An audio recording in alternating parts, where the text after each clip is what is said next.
আসসালামু আলাইকুম সবাইকে। আশা করি যে যেখানে আছেন সুস্থ আছেন, ভালো আছেন। আজকে আমরা যে পার্সেলটি প্যাক করব এটি অর্ডার করেছেন ঢাকার পূর্ব বাসাবো থেকে লামিসা আপু। আপু বেসিক্যালি আমাদের স্টকে এভেলেবল থাকা total ৬ piece face treat mask order করেছেন। আমি একটু দেখিয়ে দিচ্ছি। আপু আমাদের স্টকে এভেলেবল থাকা kiwi face treat mask, rice রপাল face treat mask, orange, honey, aloe vera face treat mask order করেছেন। এর সাথে আপু অর্ডার করেছেন আমাদের স্টকে নতুন অ্যাড হওয়া টারমারিক এই ফেস ট্রিট মাস্ক। এছাড়াও আপু অর্ডার করেছেন আমাদের স্টকে এভেলেবল থাকা বায়ো অ্যাকোয়ার ২ পিস লিপ মাস্ক এবং স্যাডোর এবং বায়ো অ্যাকোয়া মিক্স করে টোটাল ৫ পিস আই মাস্ক। আমি একটু এভেলেবল ফ্লেভারগুলো দেখিয়ে দিচ্ছি।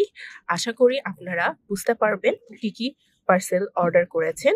আপু এই টোটাল ৫ পিস ডিফারেন্ট ফ্লেভারের আই মাস্ক আমাদের থেকে অর্ডার করেছেন। এর পাশাপাশি আপু অর্ডার করেছেন ২ পিস ম্যাচা মাড মাস্ক এবং ৩ পিস বায়ো অ্যাকোয়া রাইস রপা লিপ মাস্ক। সো চলুন দেরি না করে আমরা আপুর পার্সেলটি প্যাক করা শুরু করে দিই। আপু আশা করি ভেরি সুন প্রোডাক্টটি পেয়ে যাবেন এবং পেয়ে আমাদের গ্রুপে একটি কিউট রিভিউ শেয়ার করবেন বলেই আশা রাখছি। আমি এখন আপুর অর্ডার করা আই মাস্কগুলো দিয়ে দিচ্ছি, এরপরে ম্যাচা যে মাড মাস্কগুলো আছে সেগুলো দিয়ে দিচ্ছি এবং সর্বশেষ আপুর অর্ডার করা বায়ো অ্যাকোয়ার রাইস রপাম স্লিপ মাস্ক দিয়ে দিচ্ছি। Till then tata, bye bye, আল্লাহ হাফেজ।